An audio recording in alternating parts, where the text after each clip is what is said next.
अस्सलाम वालेकुम everyone, welcome back to my channel Rangad family vlogs. कैसे हैं आप सब? अल्हम्दुलिल्लाह हम भी बिल्कुल ठीक ठाक हैं। 3-4 दिन से इतनी ज़्यादा गर्मी हो रही है कि हमने भी अपना बोरिया बिस्तर उठाया और हम लोग सहन में, वैसे रूम्स में सोते हैं, लेकिन ना बर्दाश्त ही नहीं हो रही थी। इतनी हबस थी, इतनी गर्मी थी। हस्बैंड अभी तक सोए हुए थे, मैं उठ गई थी और तकरीबन इस टाइम ना 7:30 हो रहे थे और चारपाइयाँ रूम में 2 ही थी, तो वो निकाली तो रूम ना बिल्कुल ख़ाली हुआ हुआ है। आज बादल भी हैं और चांसेस भी हैं आज हवा के और बारिश के। देखें क्या बनता है। बारिश और हवा हो जाए तो गर्मी का मौसम सुकून से गुजर जाता है, अदरवाइज़ गर्मी इतनी ज़्यादा होती है कि बर्दाश्त से बाहर हो जाए। खैर फिर ये टाइम था 10:30 का। हस्बैंड जा चुके थे और मैंने सारा काम मुकम्मल कर लिया था, नाश्ता बना लिया था। नाश्ता करके सारा काम करके मुकम्मल फ्री हो चुकी थी। मैंने कहा आज करवाते हैं आपको किचन गार्डन की सैर। ये सिर्फ एक इकलौती मिर्च लगी हुई है, मैं डेली इनको चेक कर रही होती हूँ। मेरी आदत बनी हुई है, मैं डेली आती हूँ और इनको चेक करती हूँ। और ये 2 हमारे 2-3 पौधे निकले हैं। ये तो ना तोरी का है और ये जो 2 साथ में निकले हुए हैं ना पौधे, इनकी नहीं समझ आ रही ये भिंडी है या तोरी है। जो कुछ बड़े होंगे तो पता चलेंगे। वो जो नेक्स्ट निकल रहा है वो तो तोरी भिंडी का ही है। और मैंने डेली इनकी चेकिंग करनी होती है। सुबह मैंने काम वगैरह करके सारे पौधों को अच्छे तरीके से पानी वगैरह लगा लिया और सेंटर में फिर हवा चली है ना, हवा ज़रा सी चलती है ना, फ़ौरन से ना पत्ते दरख्त के उतर के ना नीचे गिरना स्टार्ट हो जाते हैं। उसके बाद फिर ये भिंडियों को मैं चेक करने के लिए आ गई। जो अब एक ही पौधा और अगर 3-4 होते तो हमारी फैमिली के लिए काफ़ी था। अभी भी इसमें 2 भिंडियाँ लगना स्टार्ट हो गई है। अब तो ना टमाटरों ने बिना फूल पकड़े हुए देखे टमाटर कब लेता है लगते हैं इस पे, क्योंकि चेकिंग तो मैं इसकी डेली कर रही होती हूँ। जब टमाटर निकलते हैं तब मैं फिर आपको दोबारा दिखाऊँगी। इधर भी तोरी निकल आई है और एक ये तोरी का छोटा सा पौधा इधर नीचे भी है।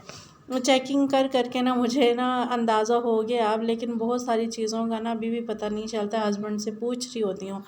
उसके बाद जी मैंने सफाइयाँ तो सारी मुकम्मल कर ली थी। मैंने कहा ये जो पत्ते गिरे इनको भी साथ साथ समेट लेती हूँ, वरना ये बुरे लगते हैं। पूरा काम मुकम्मल करने के बाद ना दरख्त का हमारे काम ही यानी कि फैलाना है। चलें हवा चलती है, चलो गर्मी में थोड़ा सुकून आएगा। पर्सनली तौर पे मुझे ना ज़्यादा सर्दियाँ ही पसंद है, गर्मियाँ मुझे ज़रा पसंद नहीं है, क्योंकि गर्मियों में कोई हाल ही नहीं होता, कहीं पे भी सुकून नहीं आता। हवा और अगर चल रही हो या मौसम अच्छा हो तो फिर भी यानी कि कुछ सुकून आ जाता है, वरना गर्मियों में कहीं भी सुकून नहीं आता। खैर ये एक पौधा और निकल रहा है, मुझे नहीं पता कि ये किस चीज़ का है। आप लोगों में से किसी को पता हो तो ज़रूर बताइएगा। और उसके बाद जी जैसे ही मैं काम से फ्री हुई ना तो मैं फ़ौरन से किचन में आ गई। आज मैंने बनानी थी खीर और चावलों को मैंने सुबह उठते ही भिगो दिया था। मैंने ना आधा कप यानी कि चावलों का लिया था।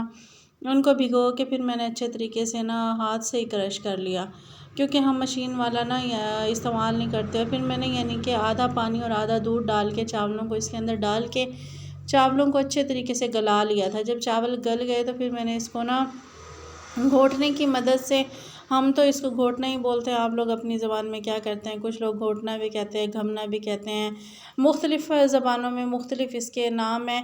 उसके बाद इसकी घोटने की मदद से ही मैंने इसको अच्छे तरीके से मैश कर लिया था। जब इसके चावल बिल्कुल यानी कि इसका दाना ख़त्म हो गया था ना, उस टाइम तक मैं इसको ना ऐसे ही घोटती रही ना, ये मैश करती रही। आप इसको कुछ भी कहें या इसको ब्लेंड कह लें, जो भी अपने अपने तरीके से जो मर्ज़ी आप इसको कुछ कह लें। उसके बाद तकरीबन मैंने इसको 10 से 15 मिनट इसी तरीके से ब्लेंड किया।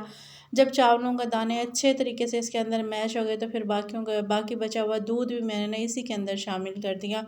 शामिल करके फिर मैं इसको पकाती रही जब तक ये गाढ़ी नहीं हुई ना। जब ये गाढ़ी हुई तो फिर मैंने इसके अंदर ना इस साथ में सॉरी मैंने इसके अंदर ना मेवे डाल दिए थे, किशमिश और नारियल काट के। और यहाँ पे मैं आपको मौसम दिखा रही हूँ, धूप भी है, बारिश भी है, खुदा की कुदरत है। कहते हैं कि अगर बारिश और धूप एक साथ हो तो हमारी ज़बान में जानवरों की शादी हो रही होती है, या फिर अगर ना धूप और बारिश साथ हो तो कहते हैं कोई भी दुआ मांगी जाए तो वो कबूल होती है। मौसम थोड़ी हवा चलती है, बारिश भी आ गई है, लेकिन ना गर्मी की शिद्दत अभी तक कम नहीं हुई है। जब थोड़ी बहुत हवा चलती है तो सुकून आता है, अदरवाइज़ नहीं। बच्चे भी यहाँ पे आए हुए थे, साथ साथ वो भी पढ़ रहे थे, बारिश भी हो रही थी और उसके साथ साथ ना जी किचन में मैं खीर भी बना रही थी। मल्टीटास्किंग ना चल रही थी। उसके बाद जी मैंने ना चीनी डाल दी लास्ट में जब ये पकना स्टार्ट हुई। इसी बाउल में मैंने तकरीबन ये 1 कप के बराबर ही है, मैंने इसी बाउल में चावल वो किए थे, पैमाइश किए थे, और इसी बाउल के हिसाब से मैं चीनी डाल रही हूँ।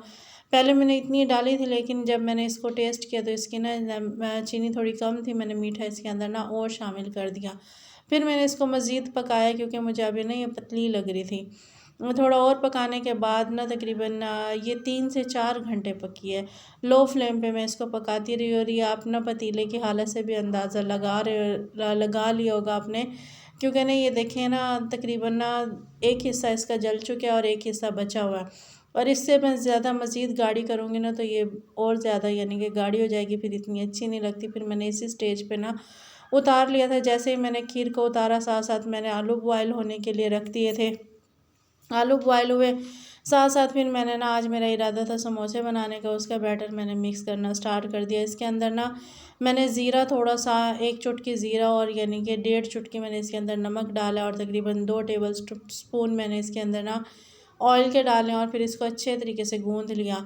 क्योंकि अब दोपहर का खाना बनाने में अब इस टाइम तकरीबन 1:30 बज चुका था, और हस्बैंड भी आने वाले थे, उन्होंने 2 से ढाई बजे तक आ जाना होता है। तो मैं जल्दी जल्दी बस लगी हुई थी। आज इरादा था आलू वाले पराठे बनाने का, और मैंने कहा साथ साथ समोसे बना लेते हैं।